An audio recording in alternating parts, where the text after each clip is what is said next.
Hey guys, my name is Bailey Smith, for those of you who don't know me. I'm a senior year and have always felt that I was supposed to lead a chapel, but I was never certain of what God wanted me to share. Now, in our current situation, God has given me the perfect opportunity to share with you how we can have abundant life in the midst of everything that is happening in our homes, our school, our nation, and this world. So, when Dr. Court asked me to share, I was happy to say yes. As I was preparing and thinking about what I wanted to say, I asked myself, how am I keeping this truth, having abundant life, present in my life? And a story came to mind. At the beginning of my senior year, we were asked to find a quote or Bible verse to put in the yearbook. I looked at different quotes and then at different Bible verses, but I couldn't seem to find the right one.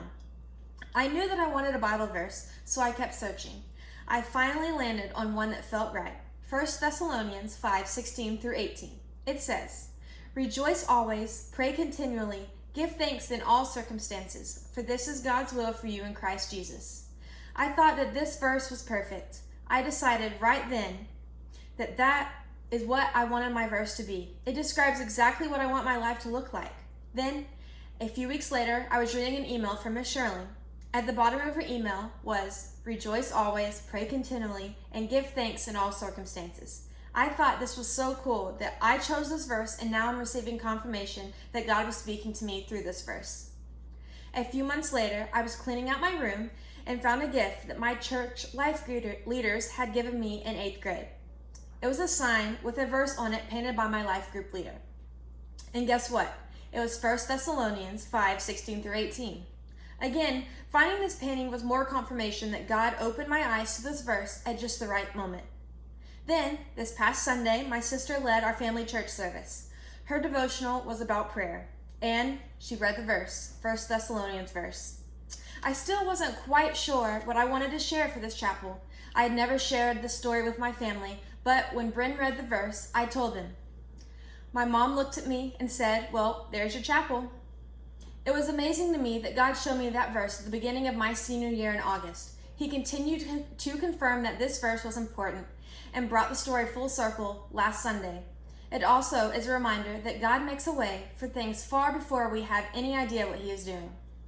So, how does this verse connect to having abundant life? And especially, how can we have abundant life right now during all of this mess? For me, rejoicing always means to have a spirit of joy. To do this, I remind myself of what Jesus has done in my life, my family's life, my community's life, and in the world. God has always provided, and I have no doubt that God will provide now and in the future. I also remind myself that Jesus died on the cross for me. He took my sins and overcame the grave. Because of this, I can have eternal hope. Even if my circumstances are not what I want them to be or expect them to be, I am comforted in the fact that this world is not all there is. My hope is placed in the Lord and Savior of my life. The second part of that verse, praying continually, has especially helped me during this time. When I first read this verse, I was confused at how I was always to be in a state of prayer. And just this past week, the answer was revealed to me as my sister was leading our family church service. Praying continually doesn't mean that everything we have to do or be is a prayer. We don't have to sit and pray and only think about God. But to pray continually means to pray to God as you are in a conversation with a friend or a sibling. When I talk to my sister, I don't start with, "Dear Bryn, how are you today?" I am in a never-ending conversation with her. So for me, that is what praying continually looks like. I am not a master at it, but I am working to get to a point where I view my relationship with God as a relationship that feels like a human relationship. To give thanks in all circumstances is a tough one. I struggle with this every day. When I was little, I never understood how we were supposed to thank God for a death or a natural disaster. But as I have gotten older, I have realized that God's hand is in everything, the good and the bad too. Thanking God for the good things is obviously the easier of the two. But it is so important that we do the same for the bad.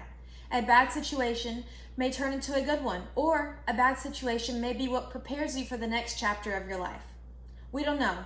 What has happened with our school and the world is something that none of us expected or would ever wish to happen to anyone. God has promised that we will face trials in this life. We are going to face hard times. But God has also promised that He will not give us more than we can handle. It will get better, and if it doesn't, That doesn't matter either, because Jesus has overcome the world and has given us a hope that far outlasts anything this world will offer. The last part of the verse says, "For this is God's will for you in Christ Jesus." In the past, I have always heard, "Do what God wants you to do, follow His will for your life," but I never quite could place my finger on what God's will is for my life. This verse answers it directly.